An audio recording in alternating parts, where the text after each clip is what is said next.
TET classes में एक बार फिर से आप लोगों का बहुत बहुत स्वागत है। तो कैसे हैं आप लोग? आई होप आप सब बहुत ही अच्छे होंगे। देखिए, आज का जो हमारा टॉपिक है वो है वैदिक कालीन शिक्षा, यानी वैदिक कालीन शिक्षा कैसी थी, उसका उद्देश्य और उसकी विशेषताएं क्या क्या थी, आज उसी के बारे में हम चर्चा करेंगे।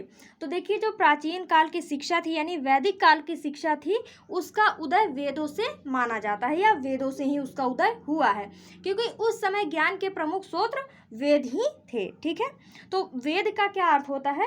जानना। ठीक है, वैदिक काल की जो शिक्षा थी वो दो भागों में विभक्त थी, एक परा और दूसरा अपरा। जो परा शिक्षा थी उसमें ज्ञान के द्वारा, भक्ति के द्वारा, अध्यात्म के द्वारा ब्रह्म की प्राप्ति की जाती थी, और जो दूसरा अपरा था वो जो गृहस्थ जीवन थी उनके लिए था, यानी कि गृहस्थ जीवन के साथ साथ वो ईश्वर की भक्ति करते थे और ब्रह्म की प्राप्ति की, मतलब ब्रह्म की प्राप्ति के लिए आगे धर्म कर्म किया करते थे। तो देखा जाए तो उनका जो मुख्य उद्देश्य था वो ईश्वर की प्राप्ति ही था, ज्ञान को वो ईश्वर प्राप्ति की साधन मानते थे। ठीक है, अब देखते हैं वैदिक कालीन शिक्षा के क्या उद्देश्य होते हैं, उद्देश्य थे। देखिए, प्राचीन काल में जो शिक्षा थी उसमें, मतलब प्राचीन काल का जो जीवन था उसमें धर्म का प्रमुख स्थान था। शिक्षा का प्रधान उद्देश्य आत्मा और परमात्मा का मिलन तथा जीवन में परमात्मा का साक्षात्कार, जीवन में कर्तव्य और आवश्यकताओं की व्याख्या आध्यात्मिक दृष्टि से की गई। शिक्षा का उद्देश्य धर्म के मार्ग पर चलकर मोक्ष प्राप्त करने का साधन माना गया। ठीक है, कहने का क्या मतलब है कि जो वैदिक कालीन शिक्षा थी उसका प्रमुख उद्देश्य ही आत्मा का, मतलब आत्मा का परमात्मा से मिलन यानी ब्रह्म की प्राप्ति, मोक्ष की प्राप्ति थी। ये उसका प्रधान उद्देश्य यानी मुख्य उद्देश्य यही था, ईश्वर की प्राप्ति, ब्रह्म की प्राप्ति। लेकिन उसके अलावा अन्य जो उद्देश्य थे उसको हम देखते हैं। पहला क्या है? ईश्वर भक्ति एवं धार्मिकता की भावना का समावेशन। जब बच्चों को शिक्षा दी जाती थी उसमें ईश्वर के प्रति प्रेम जागृत किया जाता था, धार्मिकता की जो भावना थी उसको उनमें डाला जाता था, ताकि बच्चे धर्म की ओर चलते रहे, धर्म का मार्ग अपनाएं और अच्छे कार्य करें। उसके अलावा चरित्र का निर्माण, जो वैदिक कालीन शिक्षा थी उसका उद्देश्य बालक के चरित्र और व्यक्तित्व का भी निर्माण करना था। उसके अलावा सामाजिक कर्तव्य पालन की भावना, सारी शिक्षाएं तो दी जाती थी, ईश्वर से प्रेम, मोक्ष की प्राप्ति, लेकिन उसके अलावा उनका जो सामाजिक दायित्व था उसको निर्वहन करने के लिए भी उनको सिखाया जाता था कि जो सामाजिक कर्तव्य है उसका पालन भी आपको करना है। फिर है जीविकोपार्जन की शिक्षा। जो शिक्षा थी उसमें सब कुछ तो था ही, लेकिन उनमें जीविकोपार्जन यानी स्वावलंबी बनने के लिए, धन अर्जन करने के लिए भी शिक्षा दी जाती थी। राष्ट्रीय संस्कृति का संरक्षण एवं प्रसार, तो राष्ट्रीय संस्कृति कहने का मतलब उनका जो धर्म, रीति रिवाज सब थे उनका संरक्षण एवं प्रसार करने की भी शिक्षा दी जाती थी। फिर है ज्ञान का विकास। अब कोई भी शिक्षा है उसमें ज्ञान का तो विकास होगा ही, है ना। फिर है सामाजिक कुशलता की उन्नति करना और स्वास्थ्य संरक्षण। तो जो उस समय की शिक्षा थी उसमें स्वास्थ्य को भी महत्व दिया गया था और स्वास्थ्य संरक्षण की भी शिक्षा दी जाती थी, और चिकित्सा की भी शिक्षा दी जाती थी।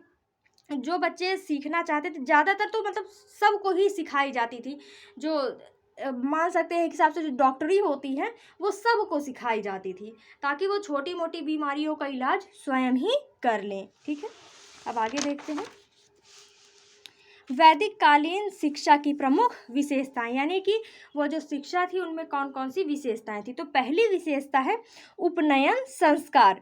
वैदिक काल में उपनयन संस्कार के पश्चात बालक की विद्या आरंभ की जाती थी। उपनयन का शाब्दिक अर्थ है विद्या ग्रहण करने के लिए गुरु के पास पहुंचना। उपनयन विद्यार्थी का दूसरा जन्म माना जाता था। तो देखिए, आज के टाइम पे भले ही बच्चों 5 साल के हो या 3 साल के हो तो उनको कॉलेज में उनको स्कूल में एडमिशन दे दिया जाता है, लेकिन उस समय ये एक संस्कार था। जो 16 संस्कार होते हैं उनमें से एक संस्कार ये भी था, उपनयन संस्कार, जिसमें बच्चों को उनके गुरु के पास भेजा जाता था। ठीक है, फिर है अवधि। विद्यार्थी जीवन प्रायः 12 वर्ष तक चलता था। साहित्य तथा धर्मशास्त्र पढ़ने वाले विद्यार्थी अपना अध्ययन 10 वर्ष में ही समाप्त कर लेते थे।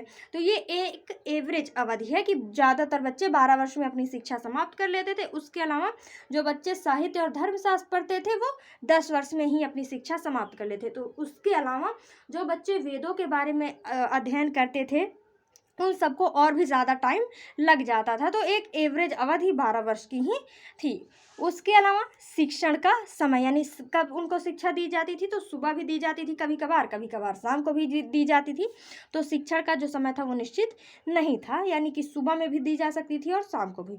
फिर है स्थान। शिक्षा कहाँ दी जाती थी?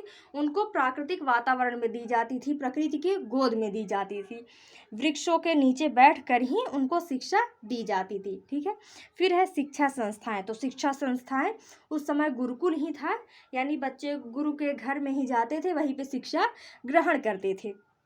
फिर है गुरु शिष्य संबंध। इसको ध्यान रखिएगा क्योंकि क्वेश्चन पूछा जाता है कि वैदिक काल में जो शिक्षा होती थी उसमें गुरु शिष्य संबंध के बारे में व्याख्या कीजिए, या फिर ऐसे ही क्वेश्चन पूछे जाते हैं, तो इसको आप ध्यान रखिएगा कि प्राचीन शिक्षा का उच्च स्वरूप तात्कालिक शिक्षकों के आध्यात्मिक एवं नैतिक गुणों पर निर्भर करता था। तो ये प्राचीन ही नहीं वर्तमान की भी बात है कि बच्चे कैसे होंगे ये शिक्षकों पर ही निर्भर करता है। अगर शिक्षक अच्छे होंगे तो बच्चे भी अच्छे होंगे। तो इसी तरीके से उस समय भी था कि जो उच्च स्वरूप था वो शिक्षकों की आध्यात्मिक एवं नैतिक गुणों पर निर्भर करता था। आध्यात्मिक गुण क्यों? क्योंकि उस समय की शिक्षा का मुख्य उद्देश्य अध्यात्म और धर्म ही था। तो जाहिर सी बात है कि गुरु को भी आध्यात्मिक होना पड़ेगा, उसके अलावा नैतिक गुणों का भी होना था। फिर जो गुरु और शिष्य होते थे उनमें पिता और पुत्र के समान संबंध होते थे। जो गुरु थे वो अपने जो स्टूडेंट थे, उनके शिष्य थे, उनको अपने बच्चे की तरह मानते थे, और जो स्टूडेंट होते थे वो भी अपने गुरु को अपने पिता के समान ही मानते थे, उनकी रिस्पेक्ट करते थे। ठीक है। और गुरु अपने शिष्यों के साथ पुत्रवत व्यवहार करते थे, और गुरु शिष्य का शारीरिक रूप से भी ध्यान रखते थे। शारीरिक रूप से ध्यान रखने का क्या मतलब है कि जो भोजन पानी और स्वास्थ्य की व्यवस्था थी वो गुरु ही करते थे। ठीक है। जो गुरु होते थे उन्हें शिष्य का आध्यात्मिक पिता कहा जाता था, इसको ध्यान रखिएगा।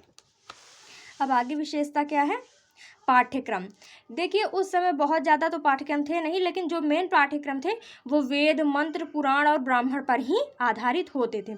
शिक्षण विधि की अगर हम बात करें तो उस समय ज़्यादातर मौखिक विधि ही यूज़ की जाती थी, यानी बैठकर उनको सिखाया जाता था, ज्ञान को कंठस्थ कराया जाता था। लिखने की उस समय बहुत ज़्यादा व्यवस्था नहीं थी।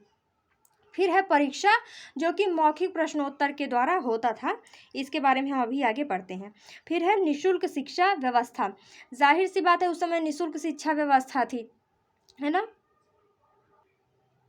क्योंकि लास्ट में गुरु दक्षिणा दी जाती थी, यानी बच्चे का जो भी संभव हो पाता था वो गुरु को दक्षिणा के रूप में दे देते थे। ठीक है। फिर अगला है समावर्तन संस्कार। शिक्षा प्राप्ति पर घर लौटने से पूर्व छात्र गुरु द्वारा समावर्तन उपदेश प्राप्त करते थे। गुरु छात्र को सत्य बोलने, धर्माचरण करने, स्वाध्याय करने, धन को दान करने, माता पिता, आचार्य तथा अतिथि का सत्कार करने, निर्दोष कर्म ना करने, महान पुरुष बनने तथा प्रमाद ना करने का उपदेश देते हुए कहते थे कि यही वेद और उपनिषद का सार है। यानी कि बच्चे की जब शिक्षा पूरी हो जाती थी तो अंत में समावर्तन संस्कार होता था, जिसमें गुरु बच्चों को लेक्चर देते थे, भाषण देते थे, और उन्हें एक बेहतर व्यक्ति बनने की बात कहते थे कि आप भविष्य में एक अच्छे नागरिक बने। उसके बाद जो गुरु होते थे वो छात्र को विद्वानों की सभा में ले जाते थे, जहाँ पे जो विद्वान होते थे वहाँ पे वो छात्रों से कुछ ना कुछ क्वेश्चन पूछते थे, और छात्र उन्हें उनका उत्तर देकर अपनी ज्ञान का परिचय दे देते थे। फिर है वैदिक काल में व्यावसायिक शिक्षा। तो वैदिक काल जो था उसमें व्यावसायिक शिक्षा भी दी जाती थी, जिसमें सैनिक, वाणिज्य, आयुर्वेद और कला कौशल का भी शिक्षा दी जाती थी। ठीक है। सैनिक के अंदर वैदिक शिक्षा के साथ साथ क्षत्रिय बालकों को युद्ध कला में भी दीक्षित किया जाता था। जो नॉर्मल शिक्षा होती थी उसके अलावा जो बालक थे, क्षत्रिय बालक, उनको सैनिक शिक्षा दी जाती थी। और जो वाणिज्य की शिक्षा थी वो वैश्यों को दी जाती थी, क्योंकि उनका मुख्य व्यवसाय तो व्यापार ही था, कृषि पशुपालन ही था, तो वाणिज्य की शिक्षा वैश्यों को दी जाती थी। और जो आयुर्वेद था, इसकी शिक्षा सभी बालकों को दी जाती थी। फिर है कला कौशल, जिसमें नृत्य, संगीत, चित्रकला, वास्तुकला, इन सब की शिक्षा बालकों को दी जाती थी।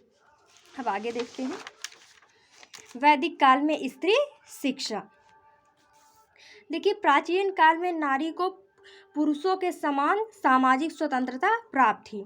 ऋग्वेद के संबंध में कहा जाता है कि इसके अनेक ऋचाओं की रचना विदुषियों द्वारा की गई है। उर्वशी, घोषा, अपाला और विश्वतारा उस समय की प्रसिद्ध विदुषियाँ थी। उच्च शिक्षा प्राप्त अनेक स्त्रियों के उदाहरण मिलते हैं। उसके अलावा रामायण काल में अत्रेयी का वर्णन मिलता है, जो वाल्मीकि तथा अगस्त्य मुनि के आश्रम में लव और कुश के साथ वेदांत का अध्ययन करती थी। महाभारत काल में कुंती के विषय में कहा जाता है कि वो अथर्ववेद की प्रकांड पंडिता थी। पुरुषों की भांति स्त्रियों के लिए भी उपनयन संस्कार होता था। मनु स्मृति में कन्याओं के लिए उपनयन संस्कार का वर्णन मिलता है। वे ब्रह्मचर्य का पालन करते हुए विद्याध्ययन करती थी।